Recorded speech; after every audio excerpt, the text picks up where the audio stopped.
monster on my own. Wait. If that device lets you see the unseen... Out of the way, Erend.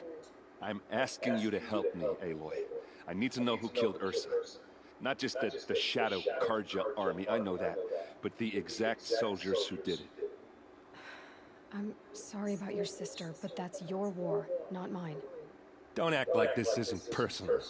You came here hunting the people who nearly killed you, who massacred your people. Why should you have justice and not me? Look, I'll head for Red Ridge Pass, where Ursa's body was found, and wait for you there.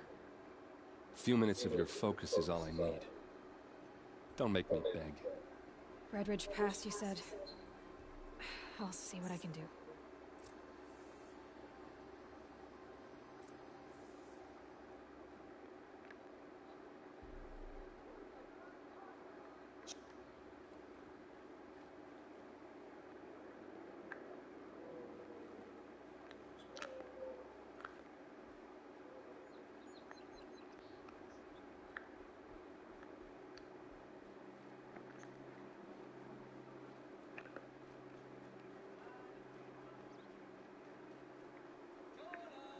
Ready for you?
Yet when it comes to the things that we would like to see happen in the country, not on government policy level, but on a let's have a conversation level and discuss on an evidence level, we're on the same page. There's certain core assumptions you have to make in order for that to happen.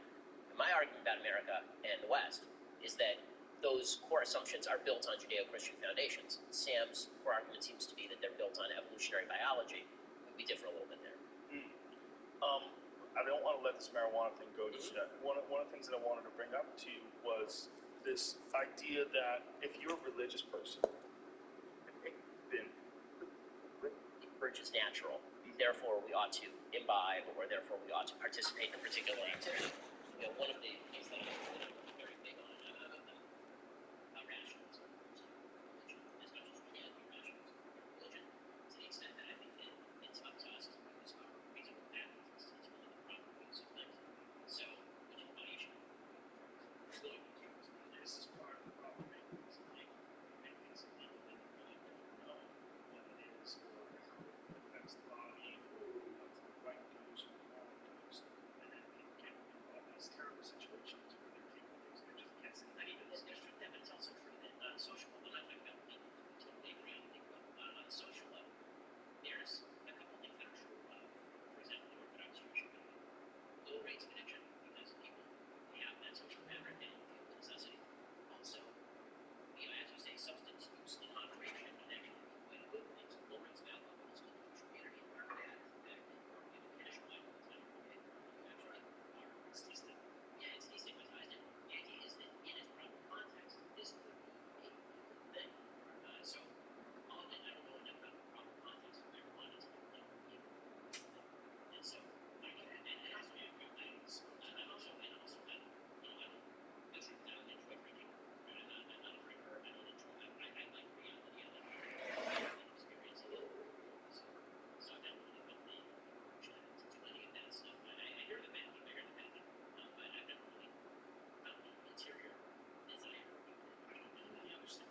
I think that what we're dealing with though is perceptions that have been molded or shaped by tyrants. That's what I mean, again, that's totally possible and plausible. And it's historically accurate. You know, when it comes to prohibition with alcohol, or prohibition with drugs is just making the cartels bigger.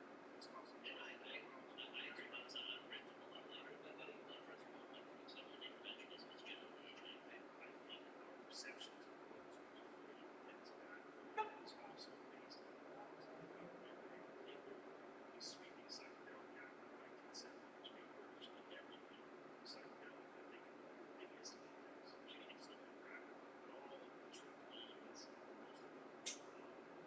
most of the psilocybin, LSD, all that stuff was made by people who really didn't know what it was. And a lot of that is why we base our ideas of what's cool or bad. It's based on what is good.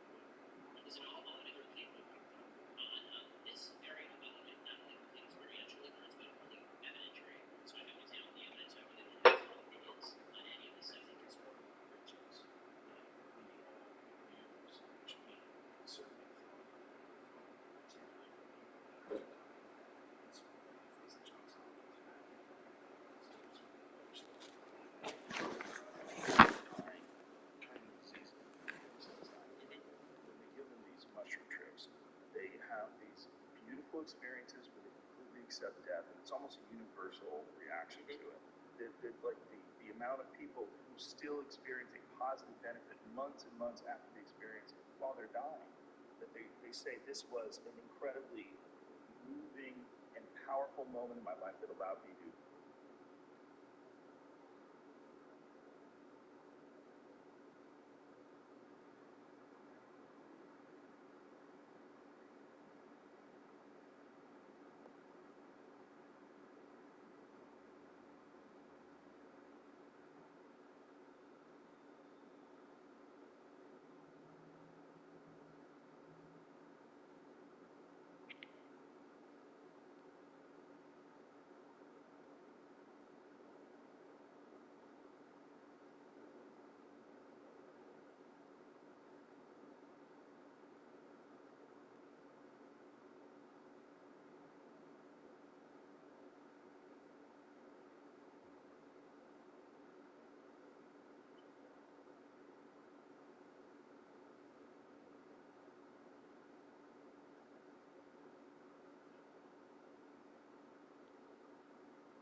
Hello, Dr. Pogi. It's Andreas. I just wanted to reconfirm the dates just to make sure I have everything correct. And my number is 203-666-7201. Thank you. Bye-bye.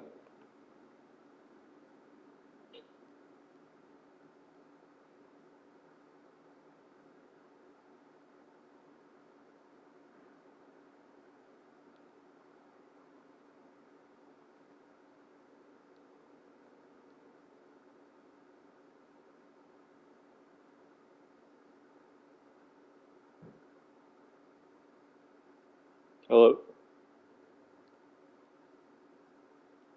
Hello? Yeah. Hey, happy anniversary, Dad. You're welcome. You guys are gonna do something tonight?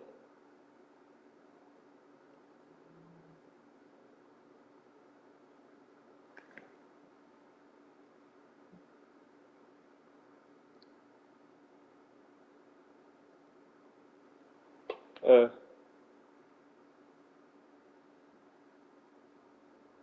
yeah. Yeah, and I left Dr. Poogie or whatever. I left him a voicemail with my name and number and stuff.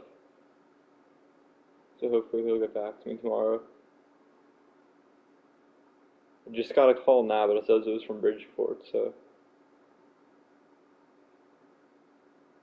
yeah, I'll double check. And then did you add any money to my account? Or whenever you got a chance, it doesn't have to be now.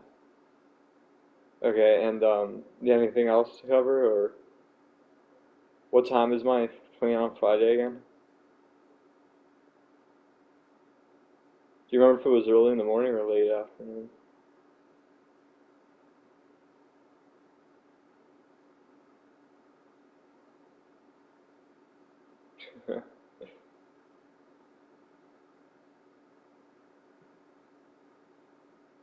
Okay.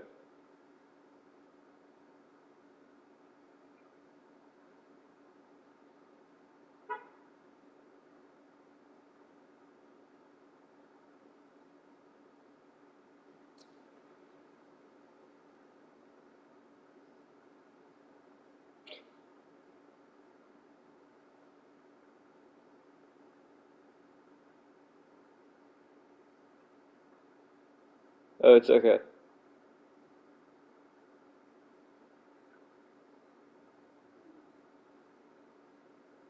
Okay.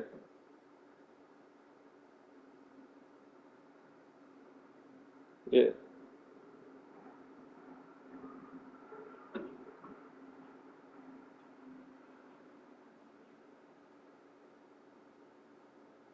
Okay.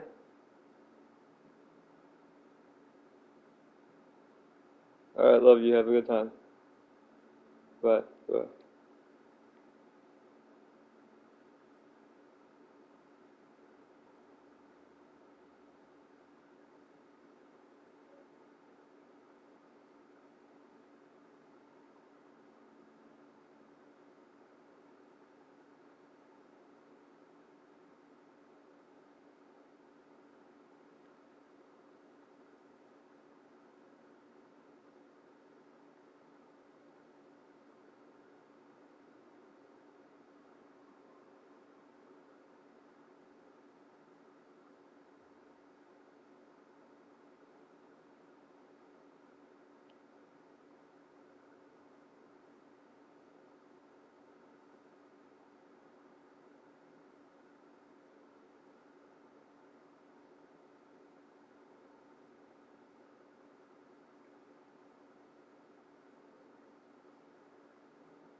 accept the fact that my time here is done. Mm-hmm.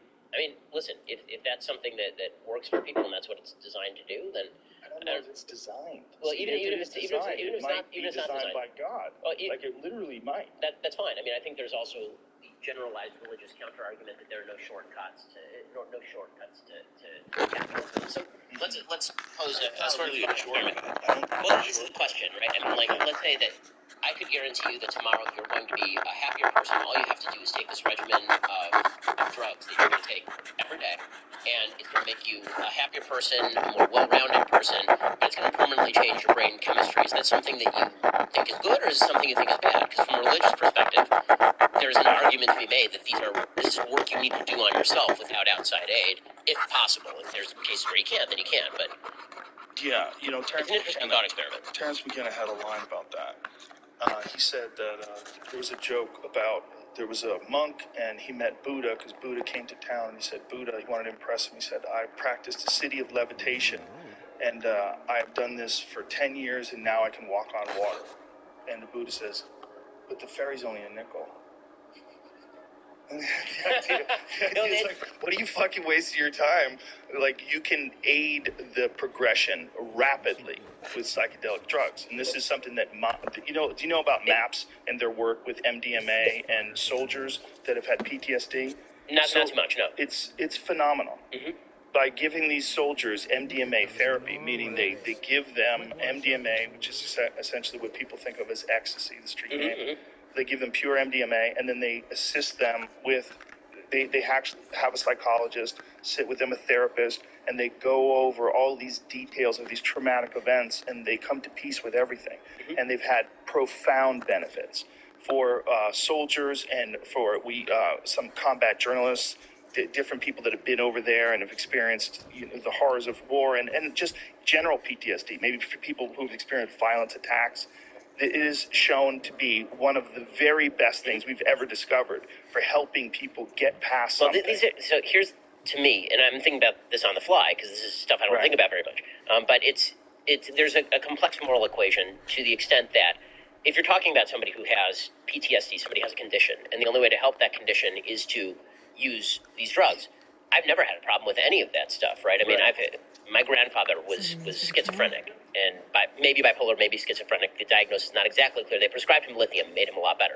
Would he have been better off struggling with the schizophrenia? Of course not. It's much better that he should have the lithium and then be able to live in his rational mind. Yeah. So when there's a problem, using drugs to get past it and work with it is a good thing. You do run the risk of the sort of Brave New World situation where you have a group of people who have a certain level of ersatz happiness that is not driven by a point of view, but more by just these chemicals in their body. The chemicals affect your point of view. Well, that is 100% true. Yeah. But Yuval Harari talks about maybe this is the future, right? He talks about the idea that maybe the future is we just drug ourselves until we're happy, basically. Or that happiness is the drugs, because if you're a scientific materialist, that's what it is. Happiness is just a bunch of chemicals flowing throughout your body. So if you can bring them in without self-change. But I do wonder whether that robs people of a certain level of purpose, that the struggle is part of being human. I think we're changing what it is to be human just by carrying around phones and just...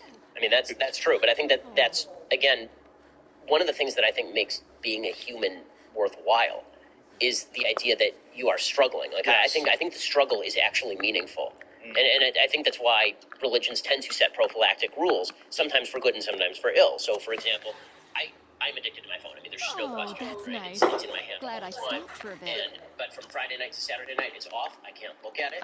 I'm forbidden from looking at it. And this breaks the cycle, at least for one day a week.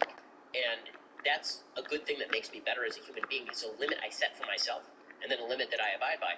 And if you believe in self-mastery, where's the happy medium between self-mastery and I need a little bit of an aid? And I think that there is a happy medium there, but I'm not sure that drugs are the answer to. I don't think you're suggesting drugs are the answer. No, I'm not suggesting that. And I think there's also a problem with the word drugs. That everything is under that blanket, and that blanket can be entirely negative or extremely positive. I mean, it's a generic. But I know, but there's a problem. I use it too. It's not accusing you, but that term, it's a problem. It's a problem term because what these are substances that are psychoactive, and some of them can be extremely beneficial, and some of them have short-term experiences that last with long-term results. And I don't think that there's enough knowledge that I don't think the people that are negative against it have experienced enough of it or have looked at it in an objective, rational way.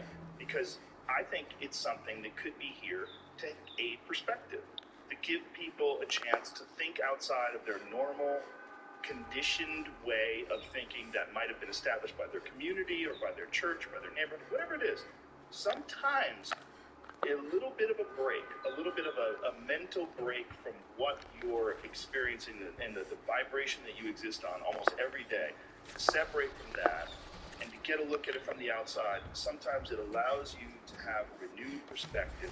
Maybe there's a way to override them. As long as when people Where would I re-engage, find they're it? re-engaging at a level of But that's a commonality, discipline right? thing, and this is what we share. You and I are both disciplined people. It's one of the things I really respect about you. You're a very hard worker. You're always on the ball. You're very disciplined. And I know that a lot of conservative people admire that, and they admire that in folks, and they think that people who are liberal are not disciplined. They think that they're lazy. It falls into this like weak beta male sort of category of people that are progressive and liberal. And I think that's a misunderstanding. I think you and I both agree that the struggle is very important. But I struggle physically so that I don't have to struggle mentally. I struggle physically so that I can have a better way of looking at things with less stress. Mm-hmm. So we have this shared belief that things should be a struggle.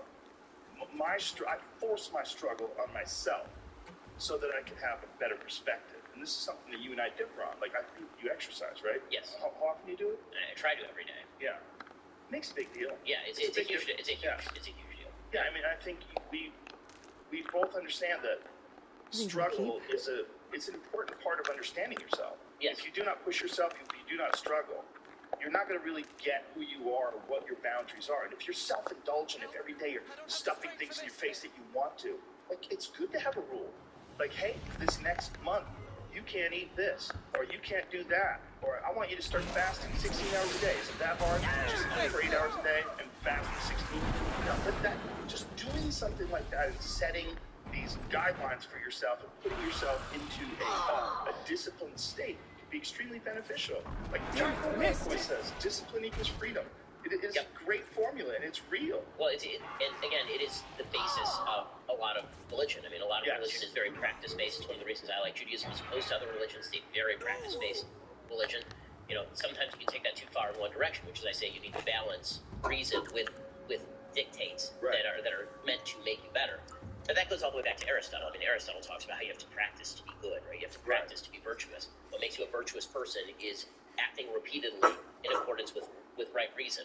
And that is setting rules for yourself, right? That is not violating every rule.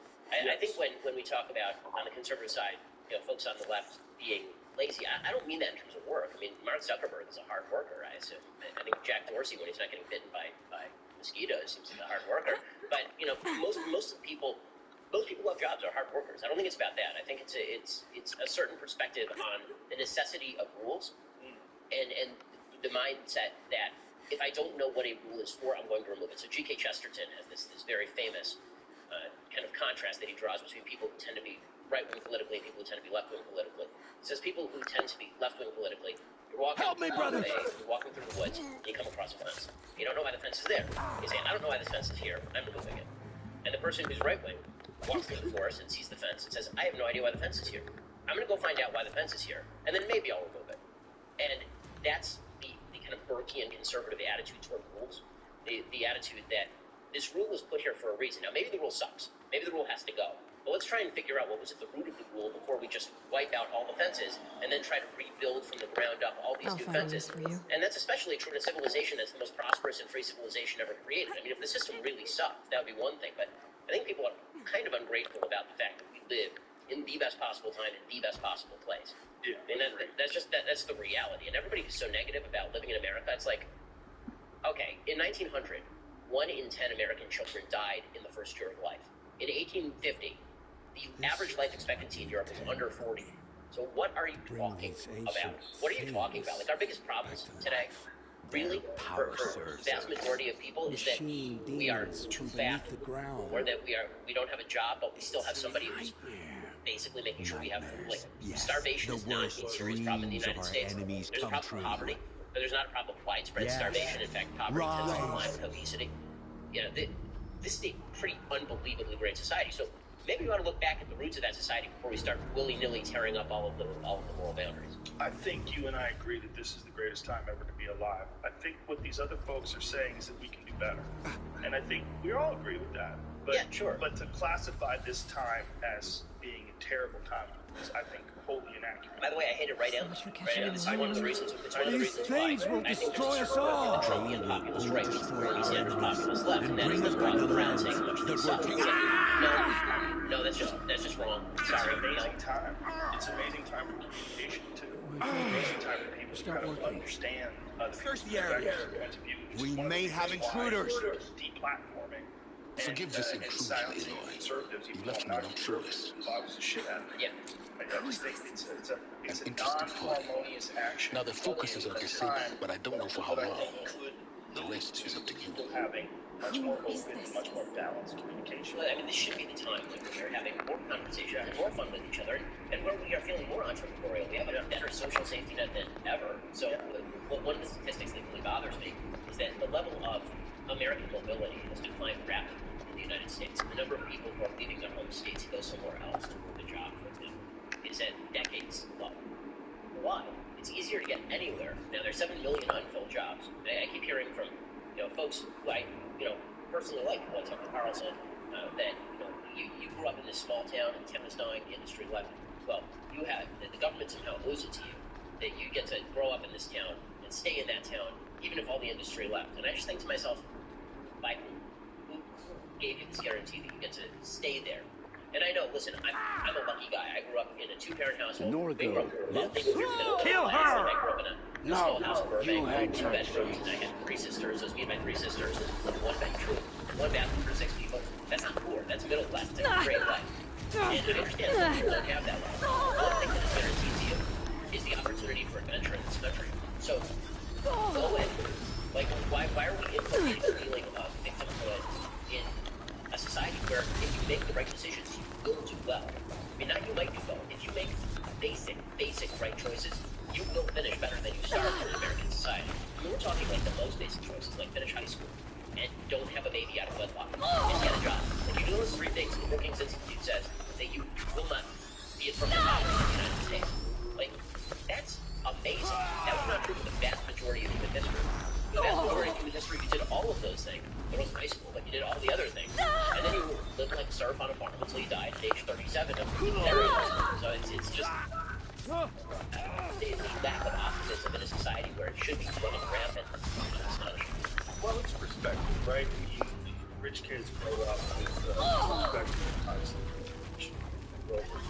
Perspective of how they view the United States as a where they don't know how to change their life, they don't know how to take action, they haven't had anyone around them that's done it. That's part of the problem. This is kind of inherent vibe of the people around you.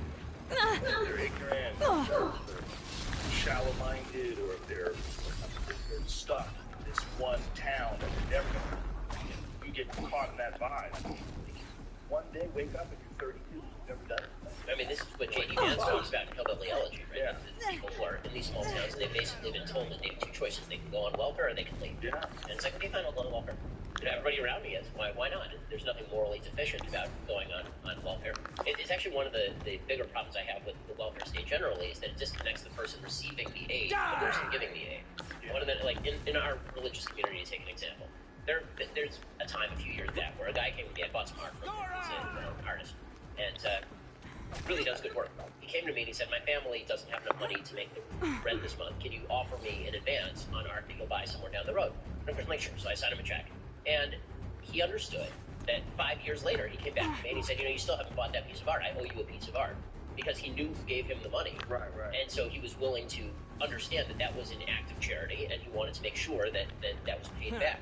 He says in Cinderella Man, right, with Russell Crowe, the moment where he makes money, he walks back into the welfare office and he rolls out. You won't survive this. Right? Like that feeling that the government isn't just a giant cash machine that exists to take money, but that money actually comes from somewhere. Either it's coming from the future because we're going to have to pay back the debt, or it's coming from somebody's tax money, and that we all owe something to each other. Right. And by the same token, what I owe to my neighbors is that if they're in trouble, then it is my obligation as a good person to try and help them out on a personal level. Yes. Right? The charity in religious communities is extremely high. That's the social fabric that I'm talking about. Yeah. Without that sort of dutiful sense to one another, you can't have rights.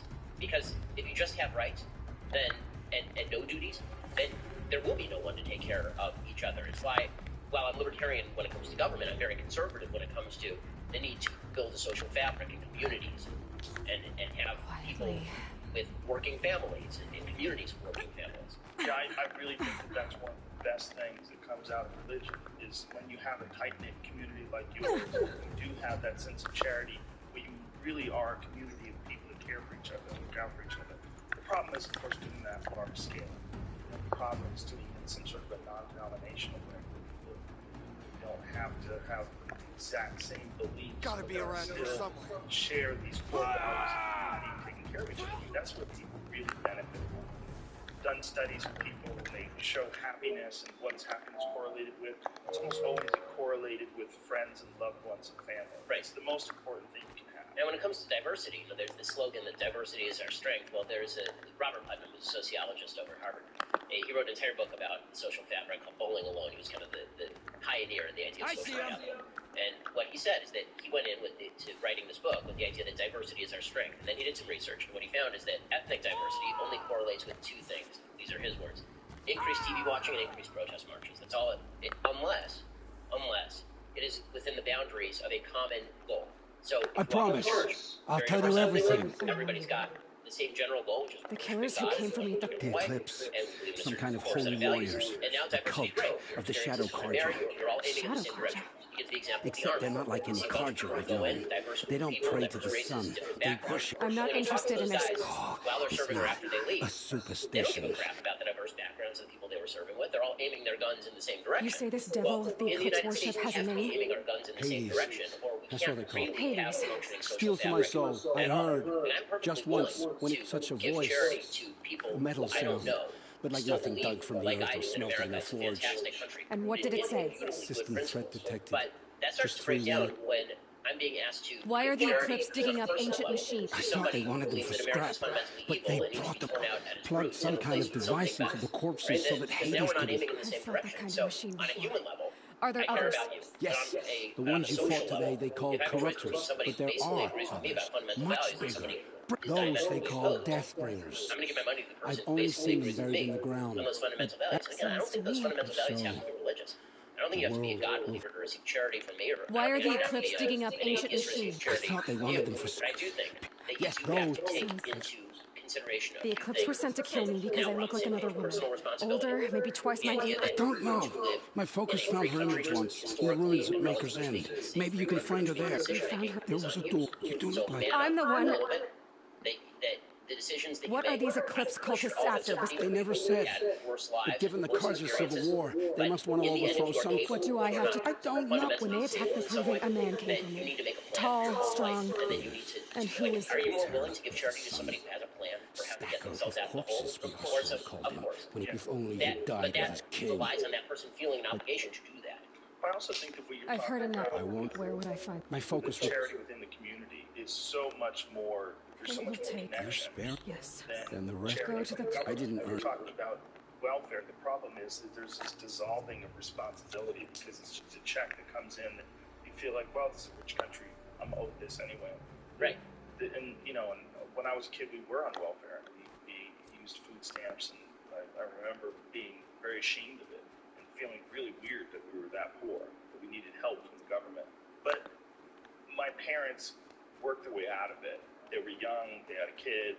My guess is that the social stigma probably has something to do with that. Meaning that I'm sure. they didn't want to be on welfare. They No. didn't want to be on food stamps. No. Like, contrast your story with Adam Carolla's, right? Adam talks all the time about how his parents were also on food stamps and welfare, and they just didn't give a shit, right? Yeah. They were just, and he always resented that. He thought that was bad. Yeah. He said, like, you could work. Why aren't you? And that gave him the impetus to get up and do what Adam has done. So, Right. that kind of, it's not pick yourself up by the bootstrap because helping hands are good, But it is, if I were capable of picking myself up by my bootstraps, would I do so? Yeah. And if the answer is yes, then we're all on the same team. There's a real problem too, in that some people just get a horrible hand dealt to them For sure. at birth. They're with parents that really are doing a terrible job raising them, they're fucking them up every step of the way. You're around a bunch of people that are criminals. Everybody's fucking up. But there's no examples of anybody that's doing well. I mean, it's one of the unique things about the internet today is that a kid that's in that environment can get a hold of maybe something that you said or something that someone else has said, and start reading books and start taking in information that gives them a different perspective and fuel that perspective with more motivational stuff and more information and education. Sometimes kids, just like you were saying with Adam Carolla, they grow up with these parents that are just not ambitious, and also they become very ambitious and they work very hard to not be like them. Sometimes it's good to see that example, but most of the time it's just fucking hard for them to reprogram their head. Well, for sure, it's hard to do that, and it's also hard. I really think that there's a lot of focus in the country right now on raising awareness, which is fine. Raising awareness of our history and all the bad things that we've done. Yeah. Good. I mean, people should know about all the good things and all the bad things, right? It's history is history, but this incessant focus on the useful. idea that people's lives are getting better by suggesting that they're perennial victims in the United States, I don't understand how that's a good thing. Yeah. Like, as a member of a historically persecuted group, if I had grown up and my parents had said to me, no matter what you do, you will be put under the thumb of the dominant society, that's a pretty horrible message to tell to a kid. And I think that's true for politicians, again, on both sides of the aisle. I think you get it from President Trump when it comes to some rural areas where it's like, well, it's the Mexicans and the Chinese coming in to steal your jobs, and you're under the thumb of people who are trying to destroy you. And on the other side of the aisle, people who say, well, you're in the inner city, and therefore the cops are racist against you and want to destroy you, and everybody's out to get you. It's like, well, how about this? How about, like, again, the single best thing you can do for yourself is make basic decisions that are entirely within your control. I mean, unless you are raped, God forbid, single motherhood is a choice that you get to make about your life. This is a choice you get to make about your life. Finishing high school, unless you are legitimately disabled in some way, I mean, especially in LAUSD, where you basically have to be able to read at third grade level to finish high school. Just like these are personal decision making. If you want, I've never seen somebody's life get better by complaining about reality. I've seen a lot of people's lives get better by acknowledging that reality is what it is and then making personal decisions to make their lives better. And that's considered non-compassionate, but it seems to me that the essence of compassion sometimes is saying, at least make the baseline decision. If you make the baseline decisions and then you fail, we can talk about what happened. I don't think it's non-compassionate. I think it's pragmatic, and I think you're right. But I also think there's some people Not much farther now. that are they're in found situations each of that the require women something external She's to my the system. There's a way their life has been set up. And this is what I think when people think about compassion, people pull themselves up by their bootstraps. You really have an honest and accurate assessment spying through my focus extreme again. poverty in terrible neighborhoods. It's not as simple Go as on. What do do you something know about good it? to better your life. Part of it is you gotta fucking stay alive. Part of it is you're surrounded by people who either have committed crimes or will commit crimes. One out of every 4 people you run into might be a criminal in the worst neighborhood in the country, This is right? what, for sure. But I think we have to. This is where we recognize what government is good at. Government is good at two things: cutting checks from other people's money. They're great at it, and they'll seize. They're right on top Another of parking signal. tickets, by the way, to make sure that they. Best at it. And they're amazing at it. So seizing your money and paying money, they're very good at it. And pointing a gun at people. Right? These are the two things that government was built to do: was collect taxes and pay out money, and then point guns at people. Right? This is what government does. So, which of those two things would you apply in a situation where there is just a complete lack of social capital? Because cutting a check isn't going to do it alone. Where does that check go? To the parents who are not able to protect their kids. It's one thing if you're enabling the parents to move out of that community or something. Right. But that's why I say you have to attach. If you're going to do the government welfare thing, you got to attach it to a plan. It can't just be here's a check. Enjoy your life. Because But what is the plan? I don't think one of those terrible communities. You live in an apartment complex. so. I mean, here's the reality. I think that the I plan must be very closing in often on when the it comes to signal. a crime-ridden area is the other side of what the government does, which is you need more cops in that area. Like, I think that the great lie that these communities that are crime-ridden, I'm talking about white Appalachia, and I'm talking about Yes. black inner cities. These communities do not need fewer cops; they need more cops because the precondition to investment in those communities and increased tax dollars in those communities and increased social capital in those communities is people not getting shot every 5 seconds. I mean, that's why the worst thing that can happen to law-abiding minorities is for the cops to abandon areas where crime is high. It just doesn't make any sense. And that's not just me saying that. Jane Levy, who's reported in the LA Times, very much on the left, has said the same thing. Law-abiding people want crime rates to go down. Like, conditions have to change in a community for conditions to change in the community. Did you ever see the wild, wonderful whites of West Virginia? Was it Johnny Knoxville? Did he produce that documentary? I think he did, right? Dude, it's about this family that lives in West Virginia. There's just a bunch of psychotic criminals, these crazy white people. The kids drinking Mountain Dew, doing backflips on the bed, and they're on. It's bananas. And it gives you this insight. Like, if you are in this community, if you are in this family, and this is obviously a very extreme family, but there's many more of them out there that have not been documented. If you are in that community, good fucking luck getting out. Right. Good luck. The money that you get other than welfare is from selling pills. You know, everybody's on these pills. You're all whacked out. You don't know what the fuck is going on half the day. You're on opiates. It is a bananas environment. And there's a lot of people like that in this country. For sure. In poor Latino communities, I think I can leap onto poor Potomac white from here. communities, poor black communities. The idea that these people are just going to pull themselves up by the bootstraps is crazy. I just think they don't have a plan. And I think if we really want to help them, there's got to be some way where you can give these people the opportunity to step out of that pattern. Whatever that, community centers, outreach programs, whatever it is. I don't know what it is. I mean, the truth is that historically speaking, it was people actually going to church. Yes. I mean, and there's a lot of good. I'm not a church-going person, right? But I absolutely I'm picking up another recognize that signal. there's a lot of good involved in having that framework. Right, and that I'm not sure that's. Yeah, I don't think you can create sort of a fake social fabric with just a government welfare system. Like it hasn't worked. I mean, disability exists. It's been increasing every year. It's not. It's a question I asked Andrew Yang actually. So our episode comes out on Sunday, and obviously Andrew is a big fan of UBI, Universal Basic Income. And I'm not averse to the idea of UBI in a future where legitimately 50% of the population can't work because they've all been automated out of existence and all of this.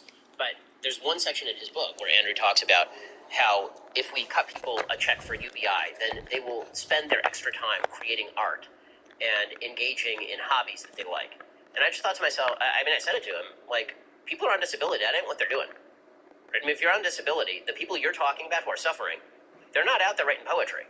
Right? I mean, the rise of the opioid epidemic and people who are ODing on drugs and all this stuff, that's in precisely the same demographic you're talking about. You're just talking about a check from one place as opposed to another place. I don't really see how that solves the problem.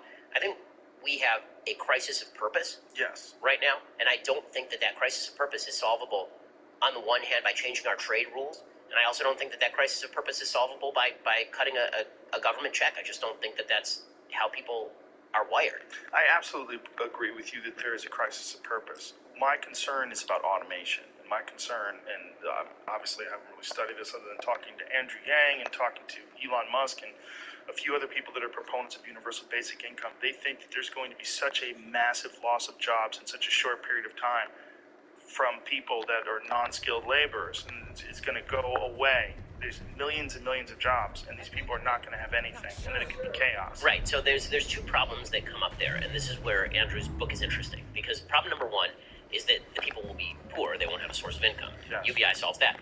The other problem... Sort of, but does it even? It gives them $1,000 a month. Even if you upped it, right? I mean, even if you just had a Swedish redistribution system, and the average tax rate went up to 60% or something, it might, let's say we could solve the money problem for a second, which, without tanking the economy, which is questionable. But let's say we could do that. We could add trillions of dollars to the budget every year, and we could solve that. I'm still not sure that solves the deeper problem, which is that when people lose jobs, they lose purpose. Yeah. Right? So I'm not sure that UBI solves that problem. As I say, we have a rich social welfare network in the United States, and we're seeing this stuff happen anyway. I'm a little bit less catastrophic. By a little bit, I mean a fair bit less catastrophic in my thinking about automation than either Andrew Yang or Elon Musk. Do you think that people will be able to adapt quick enough to avoid the problems? They'll realize the jobs aren't there anymore, and they'll just naturally gravitate towards other professions? I think over time that people will do that, but they're not always the same people. I mean, there's always shift in the economy, and the ideal economic model has a trucker becoming a coder, right? But that's not reality. Well, that was that whole learn to code fiasco Right. that got people kicked off of Twitter. Right, and it Still as soon does, as apparently. Yeah, apparently, if you say it to journalists, then that's very bad. If you say That's learn to what code it to a is? trucker, yeah, that's what it was. That's what Say it was. learn to code to a trucker. If you say learn to code to a trucker, then that's just you being helpful. Right. If you say learn to code to a journalist, then that is targeted harassment on Twitter. That's where What if that someone starts. says it to me? Well, How does I mean, that work? Twitter doesn't care about you. I can say whatever I want to you on Twitter. But it's, but yeah, I mean, I think that But if you just say it to a friend, hey, fuckface, learn to code. I don't know, is your What friend going to happens? report you to the You get taken censorship out. board over at Twitter? It's such a dumb thing to take people out for. It's one of the best examples of like how censorship oversteps its boundaries and becomes almost like satire. Yeah, it's really The idea absurd. that like this is the biggest aggression ever. Learn to code. Learn to code. Like And- if that's something. Like this is a stupid thing that someone said about coal miners. They Right. literally said that about coal miners, that maybe they could learn to code. And so everybody like, what the fuck? And so learn to code became a joke and became something that you would mock people. Right. Their explanation for it was so crazy. It was like, no, then learn to code got connected with all White this supremacists white supremacy and all this organ- other stuff. Well, that's Well, the Hitler owned a dog Yes, argument, right? exactly. That's dogs are bad. Hitler owned one. Okay, Yes. white supremacists are bad. They use the phrase learn to code. That means if you say learn to code, you're a white supremacist. Like what the? Sorry, they lost the frog. That fucking frog, the feels good man frog. That's what happened to Pepe. They lost him. They killed the frog. They turned the freaking frog gay. I mean, what? Yeah. But- Yeah. But yeah, I mean, as far as automation, you know, there's constantly people saying this is the Nicholas Nassim Taleb view of reality, which is that the Black Swan incident can happen any second, so watch out for it.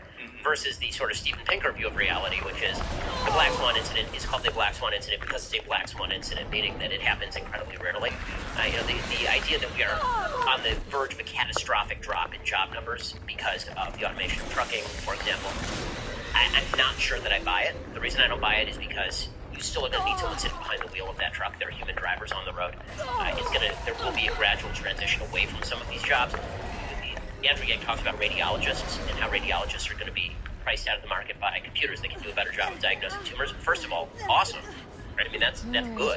First of all, that brings down cost, and you won't get cancer as advanced. That'd be a good thing.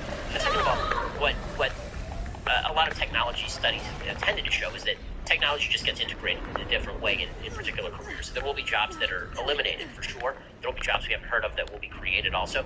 And mostly technology will become more of a productivity aid to people. So this is true in factories. Jobs have been lost in factories. That's the best example of where jobs are lost, but it's mostly true in offices, right? How many office jobs have been created because you have computers? Would more office jobs exist because I write by hand? Do you think that this is akin to like a government bailout? Like the idea of the government bailout was like the banks are too big to fail. And some people thought, you know what, you got to let them fail so you figure out why they failed and we'll never have it happen again. If there is this thing and the government steps in and says, wait a minute, I know you lost all your jobs, we're going to give you $1,000, you don't have to figure it out. $1,000 a month, and some people go, okay, I'm not going to figure it out now. Whereas those people might have gone on a fear-filled journey to try to figure out their purpose in life, because now they're stuck where their job doesn't exist anymore, so they're put in a corner, and they have to act. There is enervation that comes from a welfare check. I mean, there are people who become dependent on government, and they're used to being dependent on government. I mean, that stuff is true. It does happen. I mean, and listen, Milton Friedman made an argument for universal basic income as a replacement for the welfare system.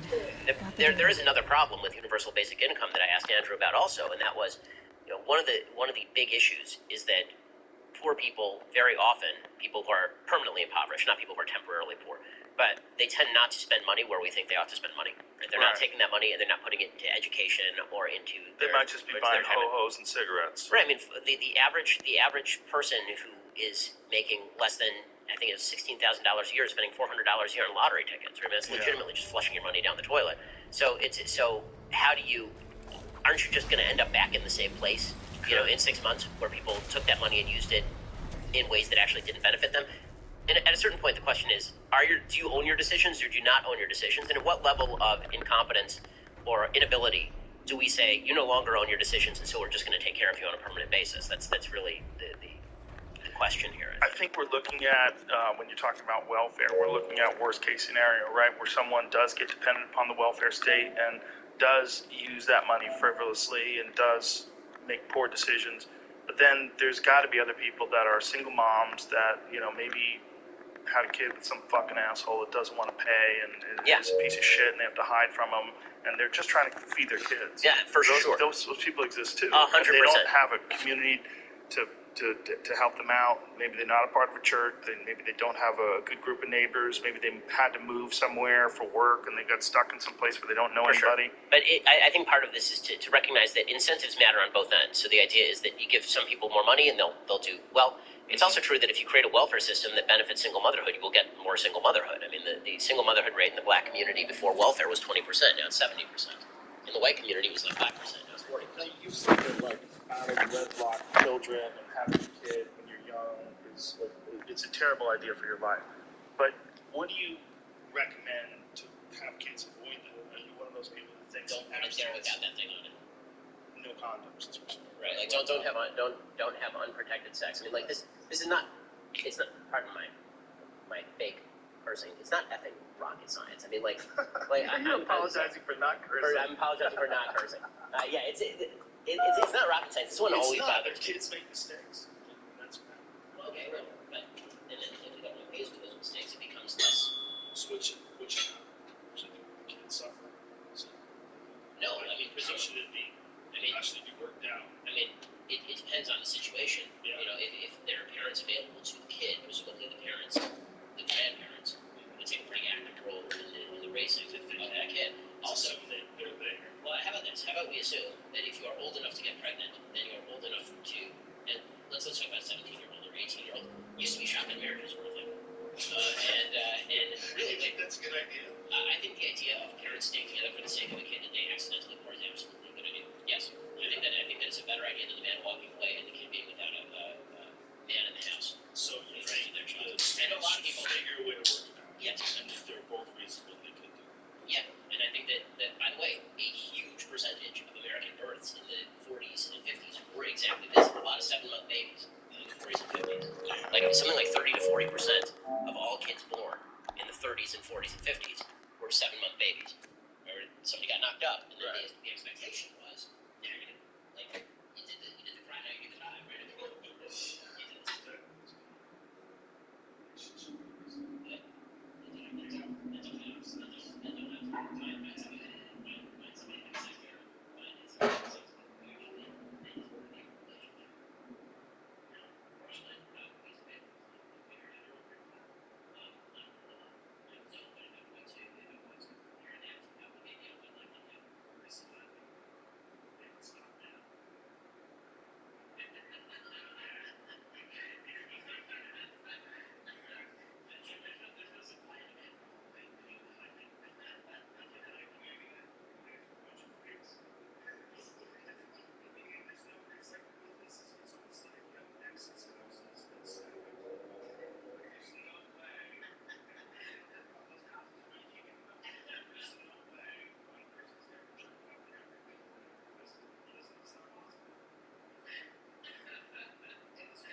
Did you?